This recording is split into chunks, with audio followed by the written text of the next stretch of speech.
बात बताओ, बुरा नहीं लगता ये सोचकर तुम्हें कभी कि तुम्हारी और मेरी सोच की कीमत सिर्फ 2 रुपए है? सुन के अजीब लग रहा है, पर यही सच है। क्योंकि 1830 से पहले न्यूज़पेपर खरीदना हर किसी के बस की बात नहीं थी। लग्जूरियस आइटम में आता था तब वो, और उस टाइम एक अखबार 6 सेंट्स का था। मतलब आज के हिसाब से तुम्हारा 150 से 200 रुपए के बराबर था, और इतना महंगा कि सिर्फ इसे अमीर लोग ही खरीद पाते थे। मतलब न्यूज भी उन्हीं की आती थी। जैसे पॉलिटिशियंस की न्यूज आ गई, बड़े बिजनेसमैन की आ गई कि उनकी लाइफ में क्या चल रहा है, उन्होंने क्या करा, ये सारी चीजें। और फिर आया मार्केट में द सन जैसा सस्ता अखबार। प्राइस कर दी गई कम, सिर्फ 1 पेनी। मतलब आज के हिसाब से तो मान लो 2-3 रुपए, और इतना सस्ता कि इसे अब हर कोई खरीद सकता था।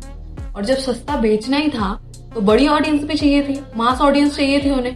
अब न्यूज बोरिंग नहीं रही, अब न्यूज में डाला गया क्राइम, गॉसिप, ह्यूमन इंटरेस्ट की कहानियां। मतलब न्यूज को थोड़ा चटपटा बनाया गया। और यही वो वक्त था जब जर्नलिज्म एक हॉबी से बदलकर एक प्रोफेशनल जॉब बन गया। और रिपोर्टर्स का काम सिर्फ न्यूज देना नहीं था, बल्कि अटेंशन ग्रैब करना बन गया था।